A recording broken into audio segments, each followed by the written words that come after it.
Bom dia, igreja. Mais um domingo, nós estamos na quinta aula, a aula do domingo 31 de maio. Nós vamos concluir o livro de Êxodo. Veremos os trechos do capítulo 24 até o capítulo 40, que encerram esse livro. Essa parte nós veremos que há uma aliança. No capítulo 24 nós estamos selando a aliança. Deus sela a aliança com o seu povo. E seguiremos com os detalhes dessa parte tão importante do livro de Êxodo. Oremos então. Querido Deus, querido Pai, obrigado por esse dia maravilhoso. Obrigado, Senhor, mais uma vez por esse lugar que nos recebe, Senhor.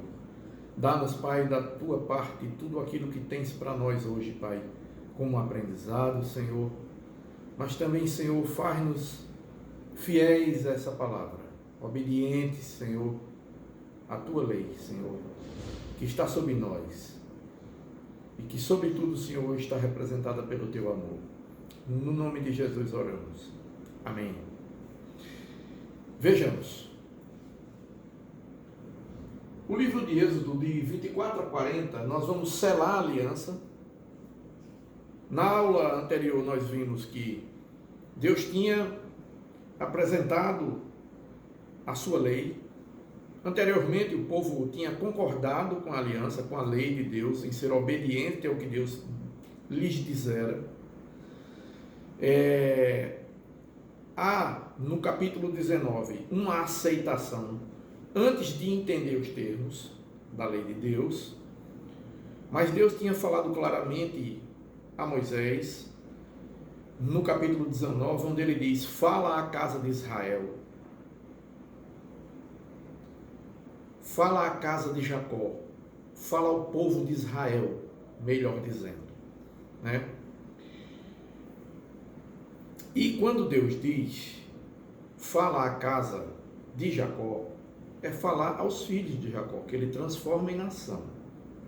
Essa nação liberta, como nós estamos seguindo, Deus se revela, Deus liberta e Deus ensina. Deus está preparando o povo para uma vida de justiça e paz. É no estilo de vida que Deus queria que eles tivessem vida boa, viver bem na terra a qual ele prometera aos patriarcas. Esse povo, essa nação, tomaria posse da terra, mas precisava se livrar de tudo aquilo que os aprisionava, tudo aquilo que aprisionava a sua mente a um estilo de vida que Deus via como um empecilho a uma vida de comunhão com Ele. Por isso precisava introduzir algo importantíssimo. Assim como a fé já tinha sido introduzida, a gente vê que em Êxodo a obediência vem como tão importante quanto a fé, porque elas são complementares.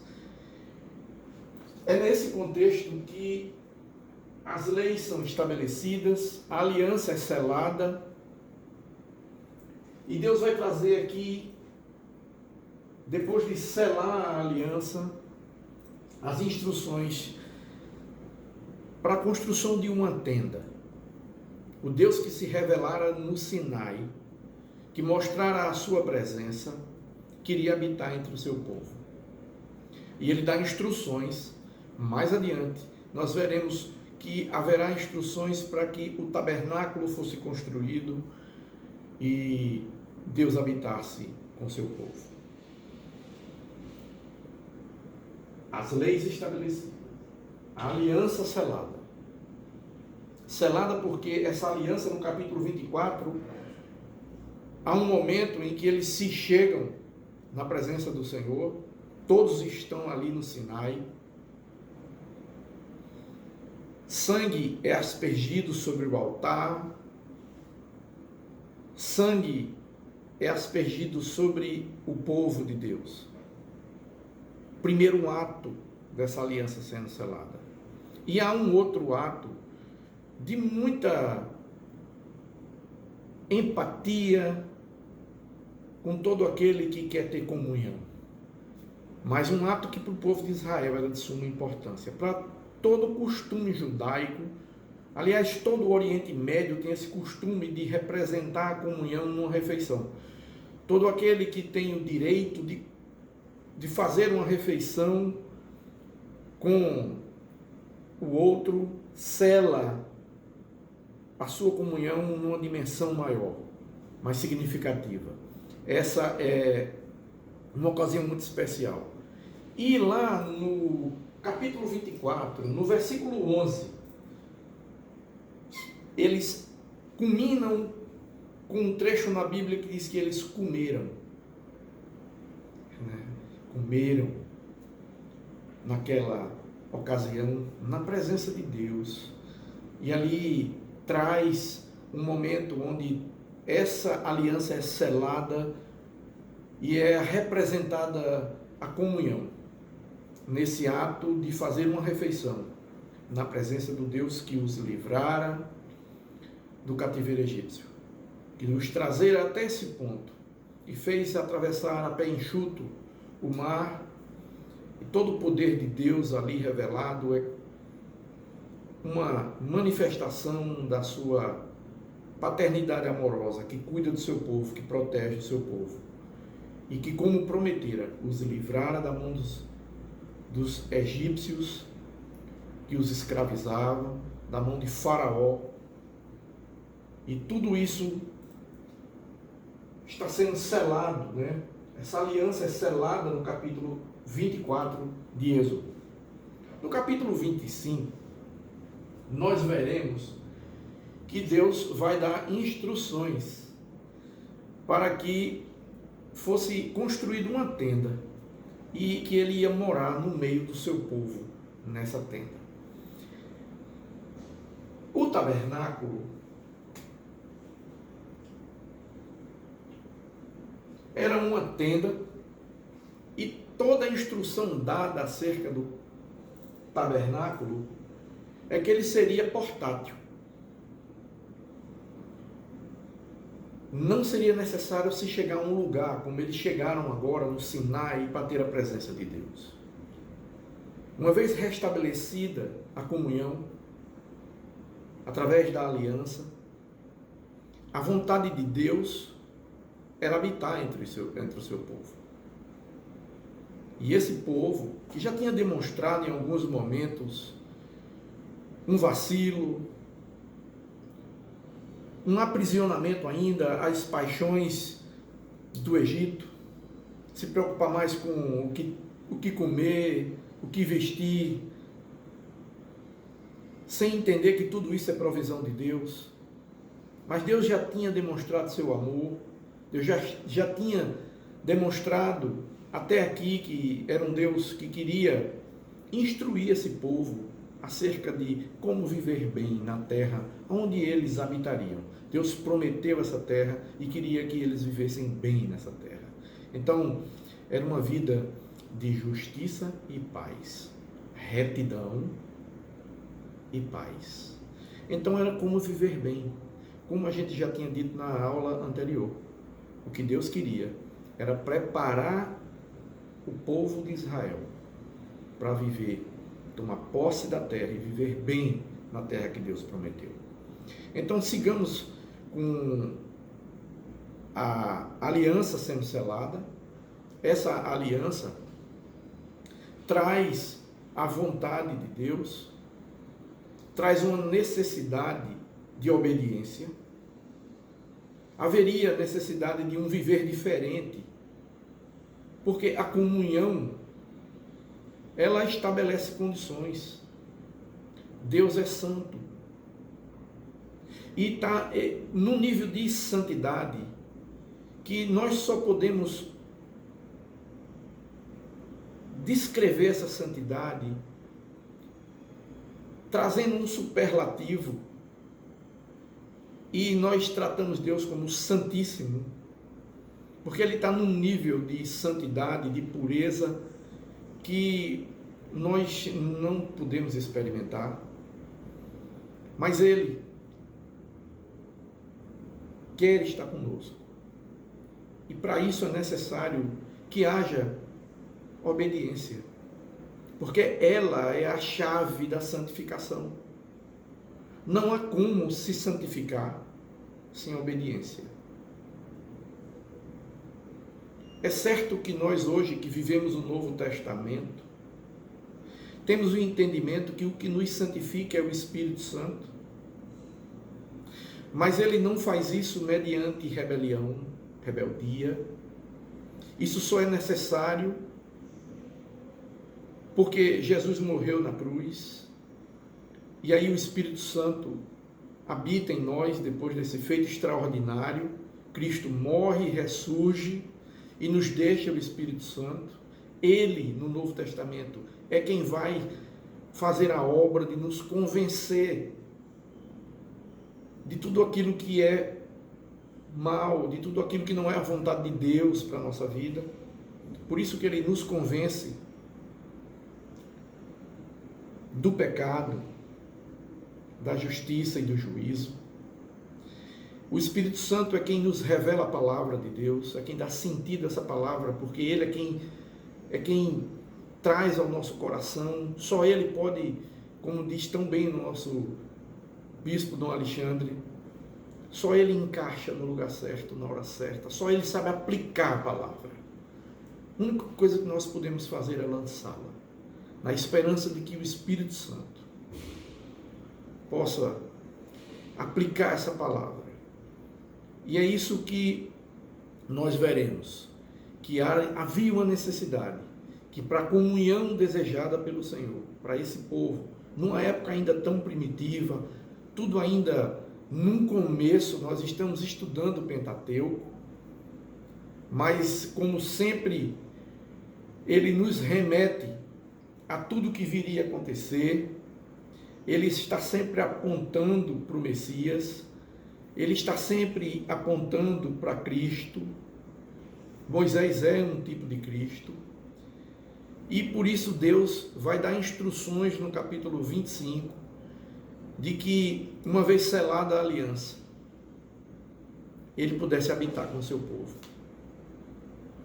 E ele quer que seja construída para ele uma tenda. E ele dá instruções acerca dessa tenda. Tudo é dito a Moisés como fazer. E ele vai dizer que materiais.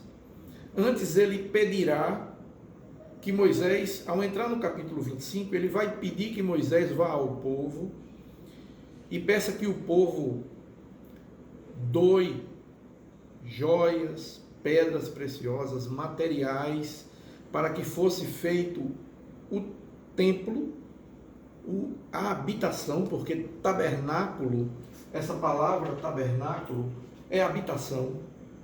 Então, como o povo morava em tendas, haveria uma tenda para Deus. Uma tenda especial, Deus diz como fazer a tenda, mas uma tenda, para que ele habitasse entre o seu povo.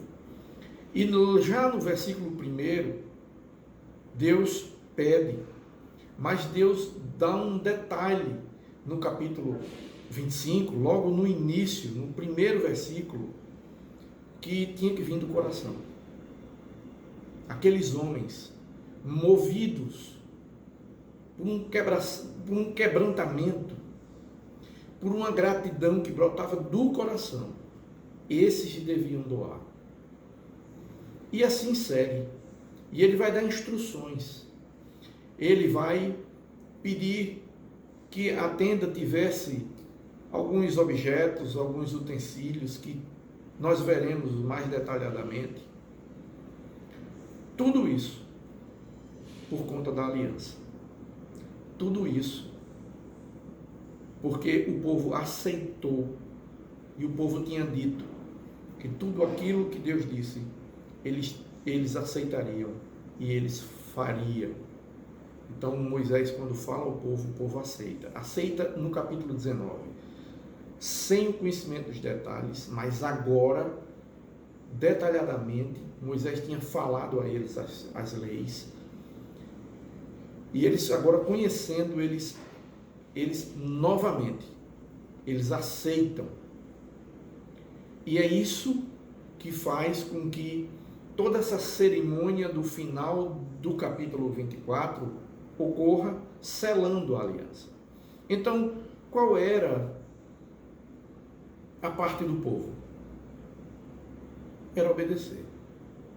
Cabia ao povo guardar a aliança no coração, não é? Cabia ao povo, apesar dos trechos judaicos, não é? Dos trechos dos livros do Pentateuco, trazer essa noção de que a gente tinha que transformar a mente, não é? Transformar o agir, né? Os símbolos estavam entre os olhos, na mente, na mão e na boca. Então eu tinha que mudar o meu entendimento, eu tinha que mudar o meu agir e eu tinha que mudar a minha forma de falar. Então eu estava mudando o meu estilo de vida. Importante a gente ver que a Torá, esse nome que descreve no livro da Bíblia judaico, Pentateuco, a lei, eram instruções. É exatamente isso. Instruções. Como viver. Simples assim. Deus não complica. Então, é a partir dessa aliança, selada no capítulo 24, que nós veremos o desenrolar desses fatos no capítulo 25, para que a gente possa avançar até o fim do livro, tendo o entendimento de toda a vontade de Deus e da realidade humana. Sigamos então. O tabernáculo. Temos no capítulo 25 as instruções para a construção do tabernáculo. Uma vez selada a aliança, uma vez conhecida a lei de Deus, as condições para obedecer e manter essa aliança era exatamente cumprir os mandamentos, obediência, né? Por isso lá na frente o salmista vai dizer: lâmpada para os meus pés, luz para o meu caminho. Olha mesmo, que coisa linda. O salmista diz da lei de Deus, não é? A palavra de Deus. É isso que significa lâmpada para os meus pés, luz para o meu caminho. Louvado seja, Senhor. É muito belo quando o homem encontra na palavra de Deus sentido para a sua vida, um jeito bom de viver. Isso que Deus queria, habitar entre nós. Então vamos lá, capítulo 25, o tabernáculo. E Deus dá instruções sobre o tabernáculo, né? Deus diz como tinha que ser esse tabernáculo, né? Deus instrui a Moisés a construir a tenda.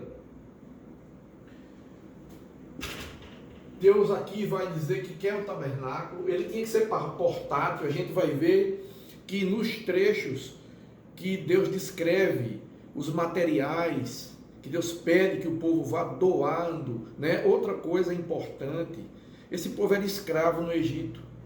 Como esse povo teria ouro, prata, joias, pedras preciosas. Vamos lembrar que antes de sair do Egito, antes daquela noite, onde a morte passaria sobre as casas daqueles que estavam protegidos pelo sangue do Cordeiro, Deus dá instrução de que as mulheres e os homens fossem aos vizinhos, né, e pedissem panelas e joias. Então, na realidade, Deus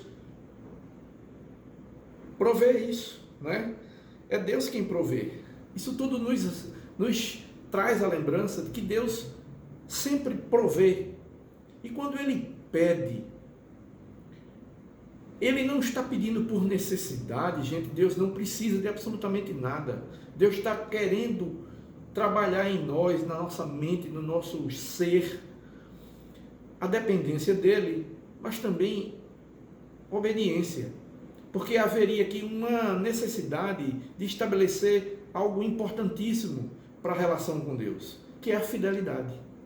E para exercer essa fidelidade, e para ensinar essa fidelidade, é que Deus pedia desse povo. Mas é que nós nunca lembramos que só temos porque Deus nos deu. A começar da nossa vida. Nós estamos aqui porque Ele permite.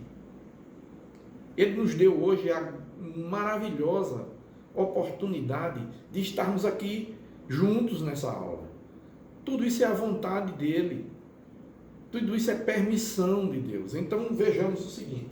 Deus pede que esse tabernáculo, ele vai dando instruções e você vê que tem argolas, né? Em tudo que Ele manda fazer. Ele pede para fazer madeiras, né, com madeiras de acácia, né, era uma árvore da região, né, e eles fazem, por quê? Porque isso tinha que ser móvel. Quando o povo fosse para mudar de lugar, tudo isso tinha que ser levado junto, e para poder conduzir esses objetos, Deus diz como fazer, Deus dá instrução para absolutamente tudo, para a gente ver que tudo provém do Senhor, tudo Ele nos diz como fazer. Inclusive, é nesse relato, é nesse trecho, que Deus inspira homens especiais a fazer. E Ele diz que inspirou eles. Ele capacita essas pessoas a fazer as coisas. Veremos no detalhe. Então, vejamos o seguinte, uma arca, o objeto central do tabernáculo era a arca. Essa arca, ele diz como fazer a arca, e vamos ver o seguinte. Ela guarda os 10 mandamentos, o decálogo. Estava lá na arca. E o pote do maná. Nós vamos ver que lá atrás ele pede que daquele maná que ele providencia para o povo, lá naquele trecho das codornizes, o povo está faminto, vai a Moisés e Deus provém comida para o povo. O maná, ele foi recolhido e ele está aqui, nesse momento, guardado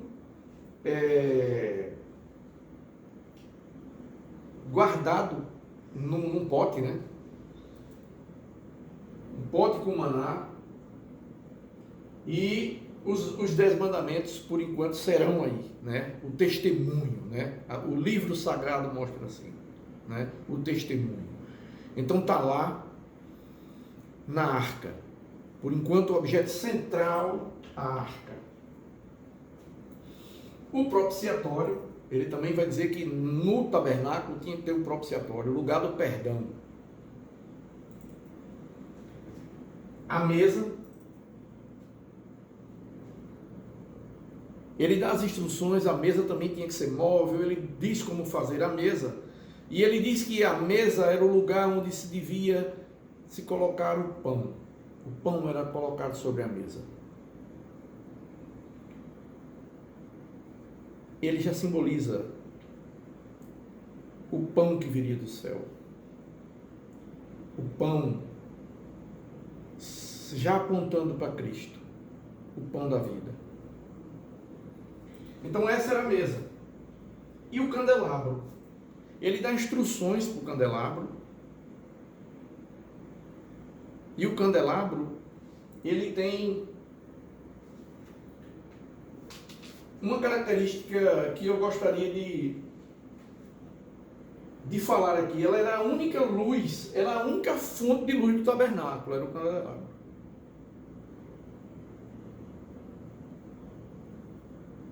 Então Deus providencia uma fonte de luz para o tabernáculo. E olha, que coisa simbólica. A luz do tabernáculo, ela tem 7 luzes. Isso lembra o Espírito Santo. Quem ilumina o tabernáculo é o Espírito de Deus. A luz do tabernáculo é o Espírito Santo.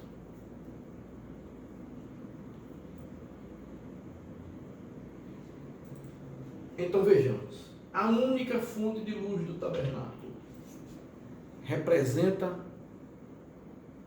o Espírito Santo de Deus. Deus aqui está manifestando a sua vontade de habitar junto com seu povo.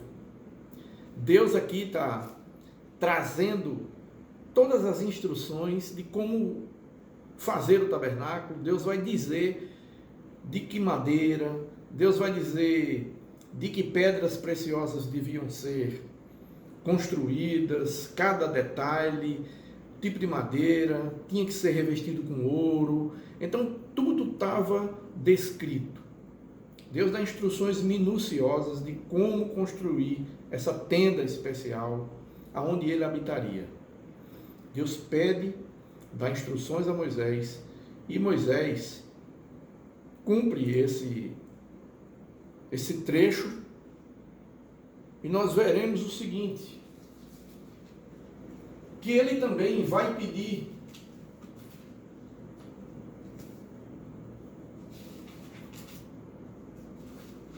que os homens que serviriam no tabernáculo, todos aqueles que eram os ajudantes de Moisés, como lá atrás a gente viu, que ele tinha que ter pessoas que dividissem essa tarefa com ele. E Deus diz que os sacerdotes tinham que ser escolhidos.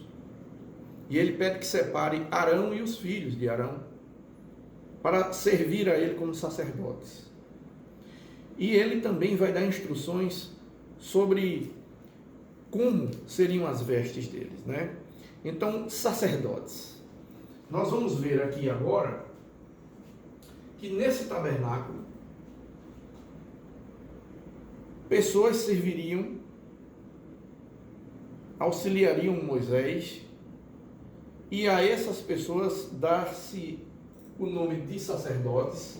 A gente já tinha visto esse termo, e aqui esse termo, ele vai ser revestido de uma beleza, porque há instruções de como ungir seus sacerdotes, consagrá-los, e há instruções de como vesti-los. Então vejamos o seguinte: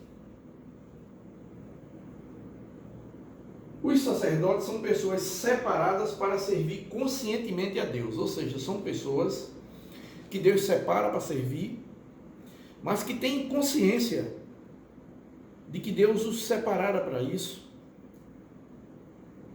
e Ele vai colocar neles a inspiração para isso. É nesse trecho que Deus vai dizer que instruiu algumas pessoas para que tudo fizesse. Então a arte, a técnica estão dentro da inspiração, né? E Deus vai capacitar essas pessoas. Vejamos diretamente na Bíblia, do trecho sagrado. Eu vou pegar a Bíblia para a gente ler o capítulo 28, versículo 3.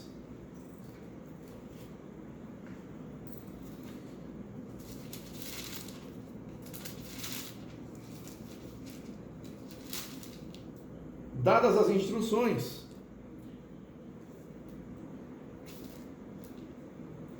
Deus escolhe Arão e seus filhos para sacerdotes, e no capítulo 28, no versículo 3, está descrito assim,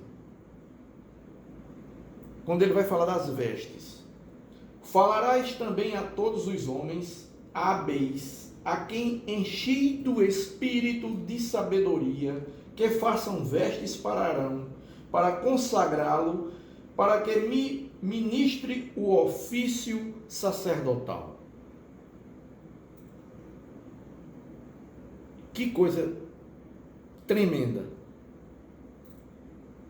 A quem enchi do espírito de sabedoria. Deus instrui Moisés a falar a uns homens hábeis, a quem encheu do espírito de sabedoria. Deus capacitou esses homens a quem Moisés falaria para que fizesse as vestes para Arão, para ele poder ministrar o ofício sacerdotal. É muito belo quando a gente olha para a palavra de Deus com esse espírito de gratidão, Vocês não têm ideia de como eu sou grato de vir aqui uma vez por semana gravar esse vídeo. Como eu era grato toda vez que eu me adentrava à sala de aula no domingo pela manhã para encontrar vocês. Eu não sabia quem viria para a aula, mas vocês não têm ideia da alegria e da gratidão quando eu via aquela sala cheia. E eu falo isso agora porque é como se eu estivesse vendo a sala cheia. E eu quero que Deus entenda que eu agradeço esse momento de pandemia, porque apesar da gente estar fisicamente distante, Ele ampliou a sala infinitamente. Eu jamais poderei imaginar quantas pessoas estarão se conectando e assistindo essa aula. Eu só peço que a minha infidelidade, que a minha pequenez não seja obstáculo para o aprendizado. Sou grato a esse Deus pela sua fidelidade, por habitar entre nós e por trazer instruções tão necessárias para que possamos gozar da sua plenitude, da comunhão com esse Deus e com os nossos irmãos, porque afinal de contas, a lei ela é dividida. Então até os 3 primeiros trechos, alguns relatam até o 4º mandamento, né? Porque depois da reforma tem uma forma de pegar o decálogo e fazer uma distinção entre o que era a relação do homem com Deus e do que era a relação do homem com o seu próximo. Então a lei era completa. Ela não só nos dava instruções de como nos relacionar com Deus, como ela dava instruções de como nos relacionar em sociedade. Então já era uma lei muito evoluída, pois é sob essa lei que todo o Ocidente foi construído. Tudo foi construído dessa forma, em cima da lei judaica. Essa lei foi base para o comportamento humano. E todo aquele crédulo valida essa lei no seu coração.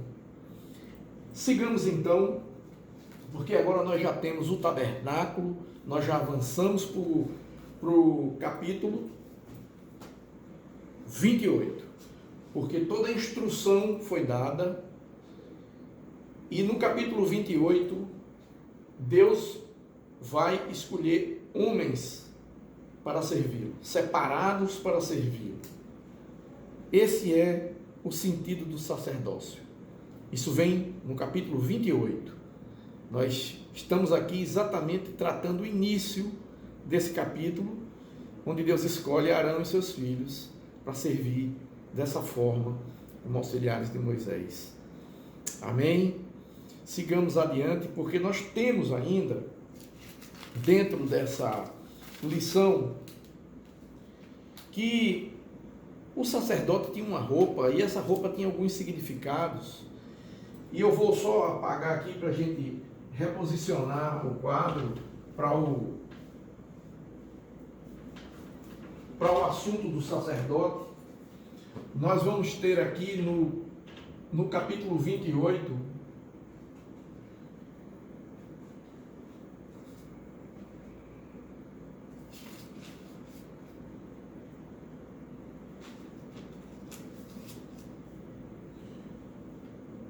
Deus vai escolher, Deus vai capacitar e Deus vai trazer o seguinte: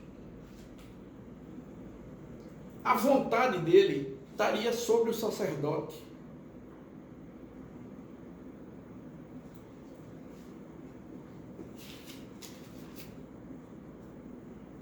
Em 28, 30,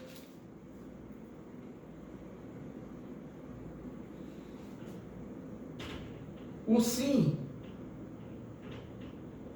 e o não de Deus, o sim e o não de Deus tinham que estar no peitoral. A roupa do sacerdote tinha um peitoral e tinha o Urim e o Tumim.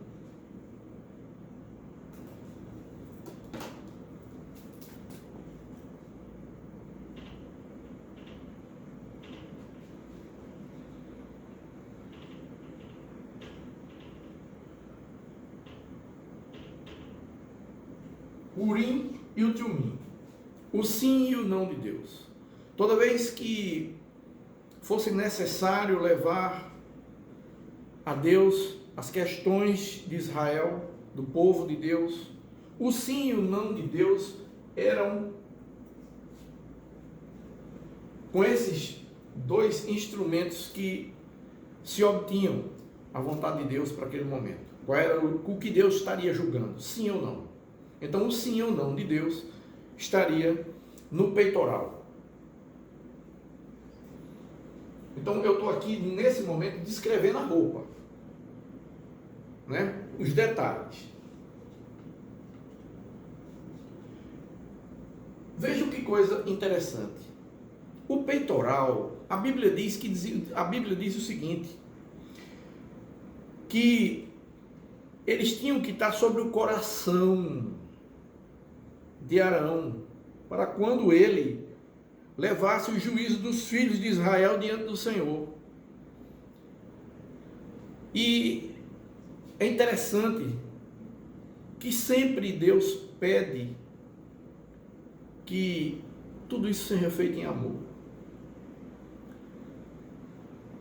O último culto que eu assisti, com a palavra vinda através de Dom Ximenes, que Deus usou de uma forma tremenda, como muitas vezes eu tenho visto, mas naquele domingo especialmente Deus usou ele de uma forma tremenda.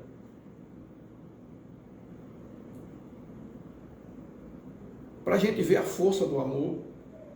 Então já aqui, inicialmente, o segundo livro do Pentateuco, o segundo livro da Bíblia, já há uma instrução que nesse momento estivesse sobre o coração de Arão. Então vejamos o seguinte. Uma outra instrução que eu quis retirar, são muitas, mas eu retirei essas porque achei que elas comunicam algo muito importante para a gente. 28:42. Quando o sacerdote se vestia, então ele tinha toda essa roupa que foi orientada por Deus de como seria feita. Há uma roupa íntima, há uma roupa que a Bíblia diz para cobrir, né, a parte íntima do sacerdote. Era um calção, né, uma roupa íntima, era uma roupa de baixo.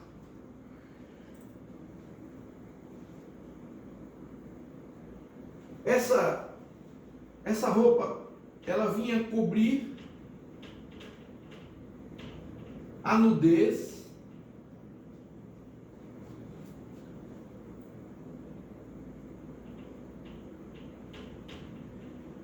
contrastando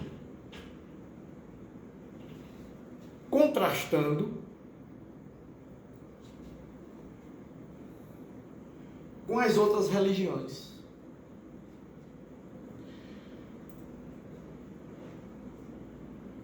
Porque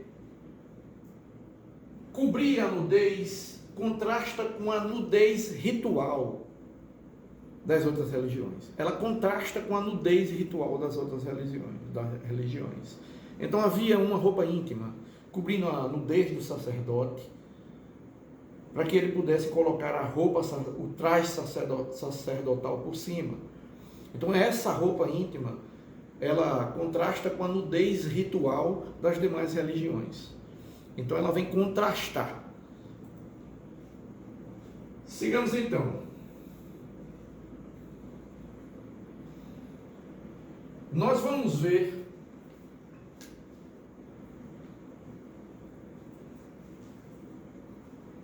que, dadas essas instruções,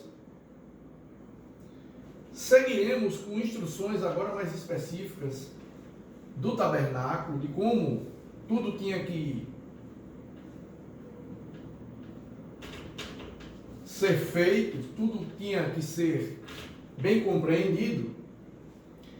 Então nós veremos daqui por diante que o sacerdote escolhido, tinha uma roupa que dava a ele distinção, beleza, mas isso tudo tinha significado. E nós veremos aqui que daqui por diante teremos que esses artífices da obra, eles tinham que ser capacitados, como a gente viu. Há um trecho que se repete, que Deus diz o seguinte: todos os artífices que estariam no tabernáculo, que estariam não só confeccionando a roupa, mas construindo o tabernáculo, seriam capacitados por Deus. Então vejamos que há toda essa instrução, e quando isso acaba, Deus entrega as tábuas que ele tinha escrito a Moisés. As pedras do testemunho escritas por Deus foram entregues a Moisés. Vejamos então que é nesse contexto que a gente vai ver que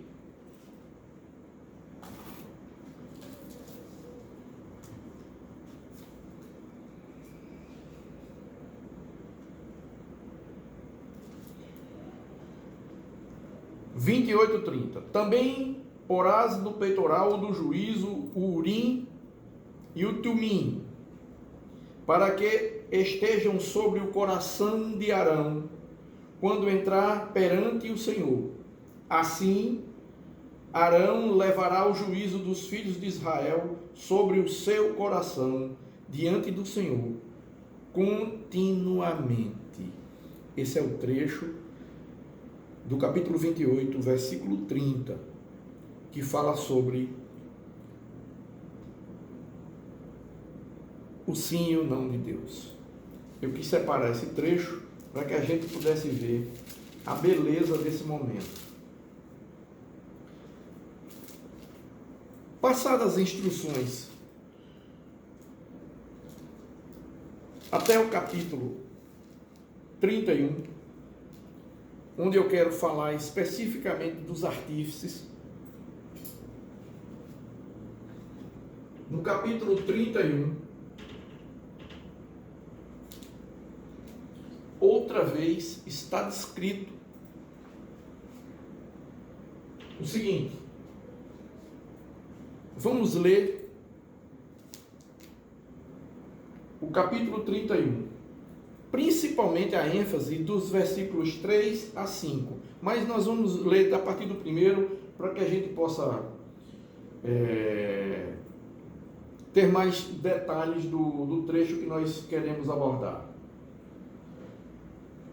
Disse mais o Senhor a Moisés: eis que chamei pelo nome Bezalel, filho de Uri, filho de Ur, da tribo de Judá,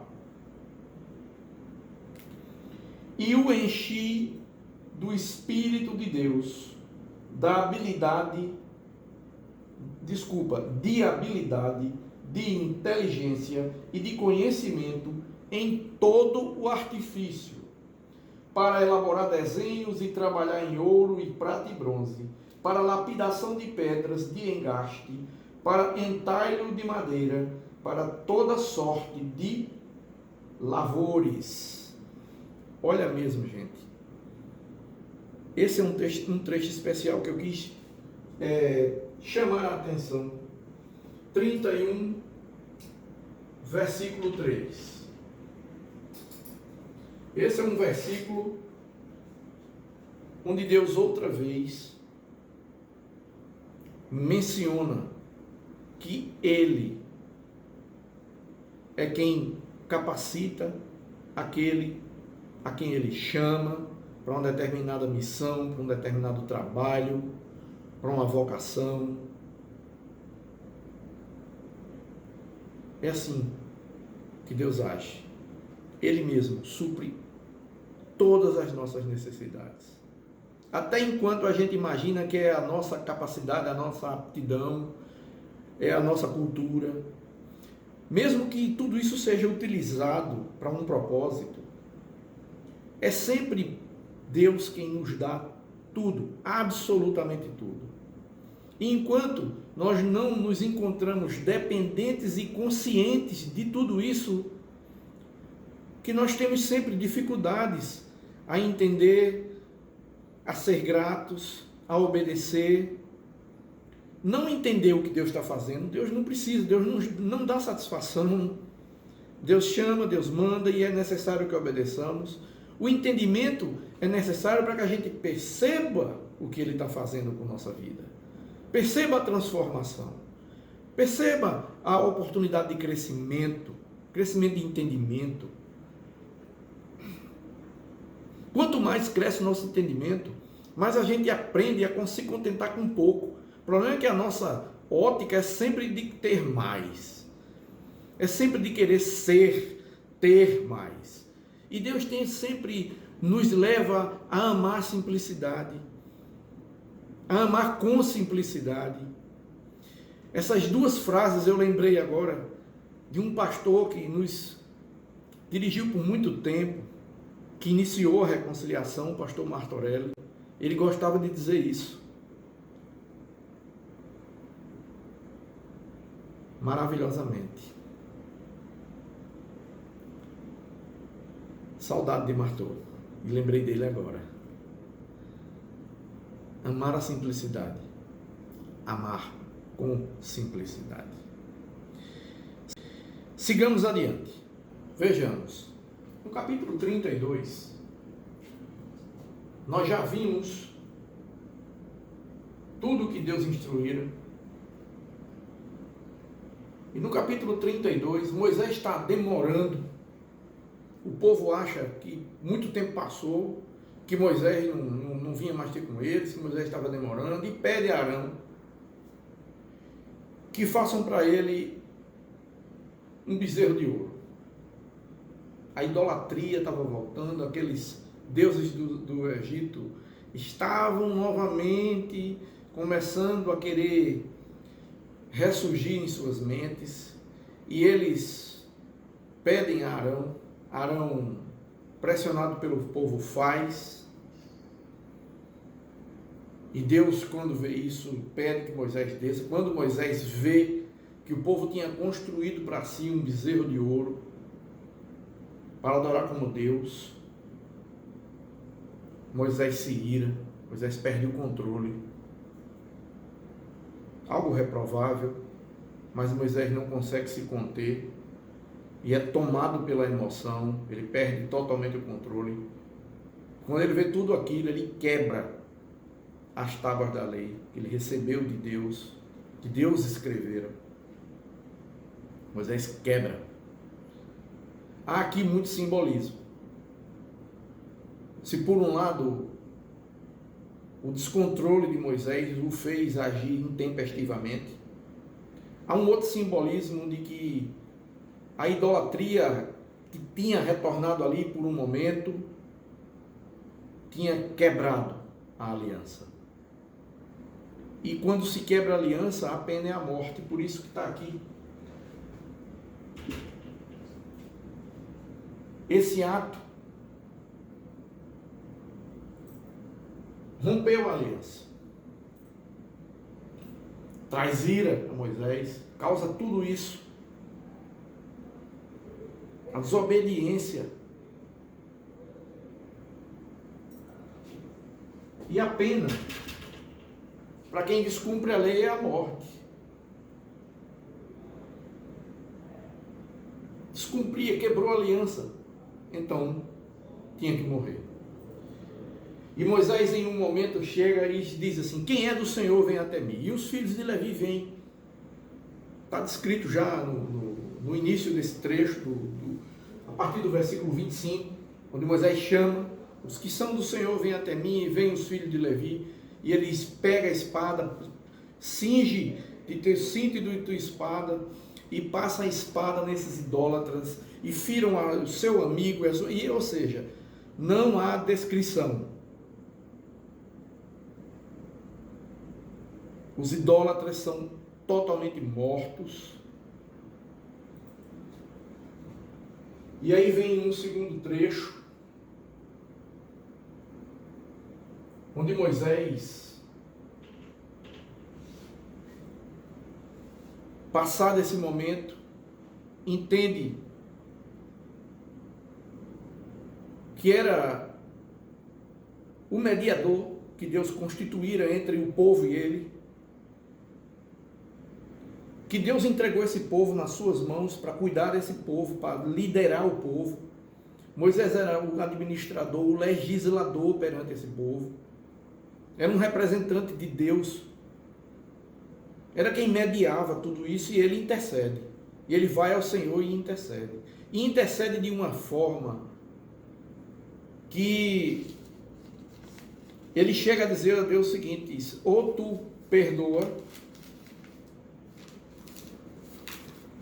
ou tu me risca do livro que escreveste. Ou seja, Moisés entrega a própria vida. E aí é mais um momento,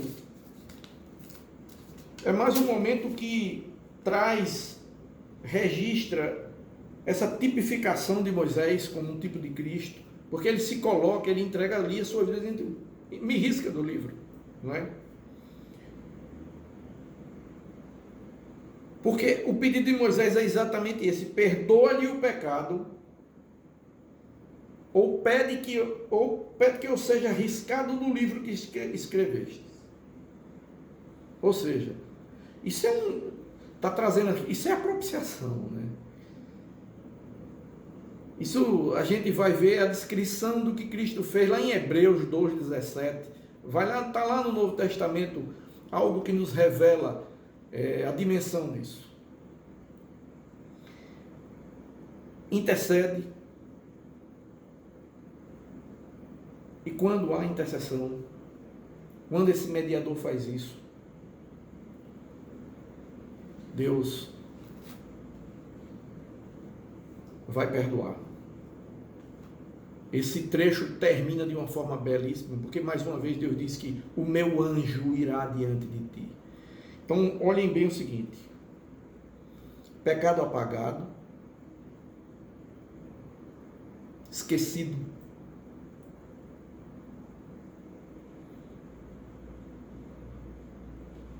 depois da absolvição, comunhão restaurada.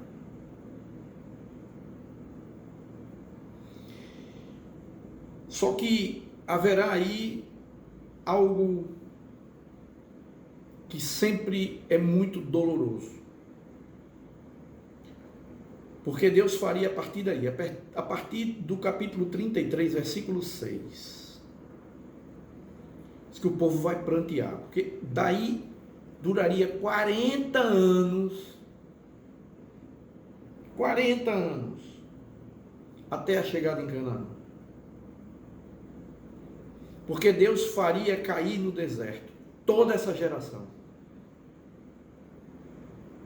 Toda essa geração rebelde cairia, ficaria enterrada no deserto. Isso é tão importante para mim e para você hoje, meu irmão. Porque no capítulo 34 agora, há uma renovação da aliança. No capítulo 34, novas tábuas, agora feitas por Moisés. A segunda tábua da lei está descrito lá no livro de Êxodo, no capítulo 34. E você vai ler lá que essa Moisés vai escrever. A primeira Deus escreve. E aí, restaurado, perdão obtido, comunhão restaurada. A renovação da aliança. E há uma mensagem profunda nesse trecho. O encontro sagrado para restaurar essa comunhão. E Moisés diz que quer ver a face de Deus. Moisés quer que Deus se revele a ele num sentido ainda mais presente e real. Ele quer ver Deus. E Deus se deixa revelar a Moisés, não totalmente, porque ninguém tem condições de estar totalmente na presença de Deus, ninguém fica vivo para isso. Moisés pede isso a Deus.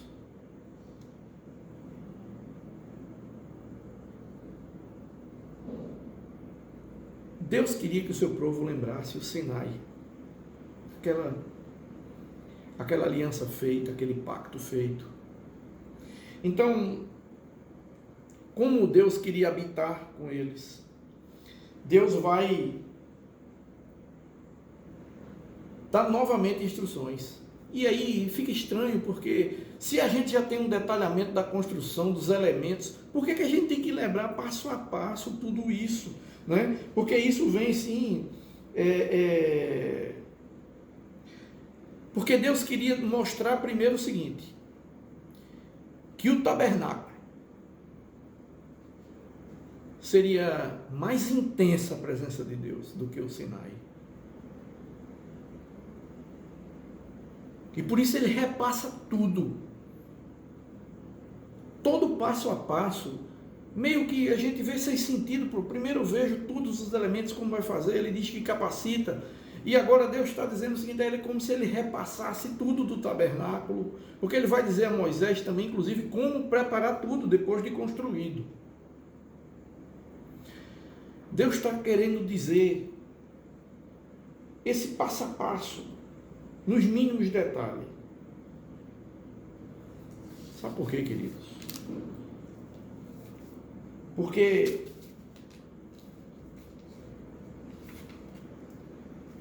nenhuma rebelião nossa,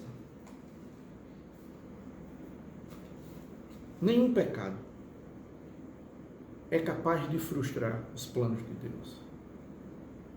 Deus queria habitar no meio do seu povo. E não seria esse ato horrendo, reprovável, que colocaria um obstáculo no poder de Deus, na vontade de Deus, melhor dizendo. Jamais a minha maldade, o meu pecado, será obstáculo para uma obra graciosa que Deus terá sobre minha vida, se eu me consagrar, se eu aceitar. Porque Jesus disse assim, aquele que quiser vir após mim, negue-se. Aquele que quiser vir após mim, negue-se. Tome sua cruz e siga-me. Ele que deu sentido a essa lei, ele que cumpriu tudo, mas cumpre dando sentido, e um sentido maior a essa lei. Diz isso a mim e a você. Então esse tabernáculo, esse relembrado e todo o detalhamento do tabernáculo, Deus está trabalhando na mente desse povo, Ele está trabalhando na minha mente, na sua mente, que lê esse livro, que bebe dessa fonte, essa fonte inesgotável, para que vejamos que nada é obstáculo ao seu amor. O Deus gracioso, que nós iniciamos lá desde Gênesis, já encontrando implícita a sua graça, há sempre um Deus amoroso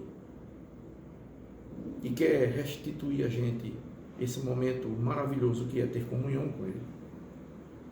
Então vejamos o seguinte, é bom lembrar que a lei que Deus a lei que Deus dá ao povo, a lei é dada após o povo ser liberto. Primeiro Deus libertou, depois Deus instruiu, a lei é depois. Nós não buscamos a lei e a obediência para ser salvo. Não é um ritozinho, não é um como fazer, não é um jeitinho que nos traz a salvação. Não. Jamais teríamos condições de barganhar com Deus para obter salvação. A lei foi dada depois, porque aquele que é salvo, aquele que é liberto, que está nessa nova realidade, tem essa necessidade de um novo viver. No cristianismo, no Novo Testamento, nós estamos vendo exatamente que o que Jesus quer de nós é exatamente isso. É que brote de dentro de nós gratidão, reconhecimento pela salvação obtida. Nós não viramos obedientes para ser salvos. Nós somos salvos e por amor e gratidão nós buscamos santidade. Nós buscamos a santificação, obtida unicamente pela obediência, porque aquele que desobedece não tem como. Não tem como nem dizer que ama a Deus.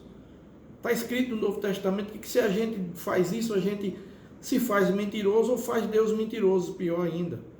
Nos evangelhos também Jesus vai dizer que aquele que ama é aquele que guarda os mandamentos, é aquele que obedece. Esse ama a Deus. A prova de amor a Deus é obedecer.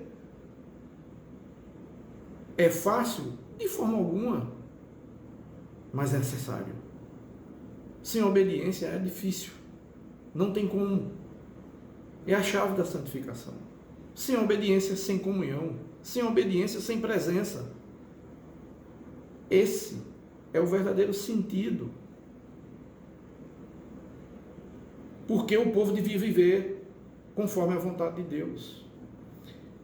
E aí nós vamos ver de uma forma tremenda que quando tudo isso acontece e Deus dá as instruções a Moisés de como preparar esse momento, como ungir Arão, ele diz tudo, e Moisés faz, e a Bíblia vai narrando de uma forma belíssima que tudo isso vai ocorrer, e quando culmina com todas as tarefas feitas, o tabernáculo todo preparado, tudo feito, dizem que a nuvem, aquela nuvem do Sinai, vem para o tabernáculo. Ela paira sobre o tabernáculo, ela enche tudo. Eu fico imaginando que momento lindo, que beleza desse momento, quando Moisés termina de fazer o último ato que Deus instruíra ele a fazer, a nuvem toma conta, preenche tudo. E diz que a glória de Deus é vista. A Shekinah, o brilho da glória de Deus é visto. E ele se enche. E por 300 anos, até que o templo de Salomão substitui o tabernáculo, ele é assim que tudo vai acontecer. Na história do povo de Israel nós veremos. Estamos estudando o Velho Testamento, estamos avançando no Pentateuco, concluímos hoje o livro de Êxodo, o livro da redenção. E iniciaremos o livro de Levítico. O livro de Levítico é um dos livros menos lidos da Bíblia, mas é um livro de santificação, porque vai detalhar essa lei. Nós vamos ver tudo isso.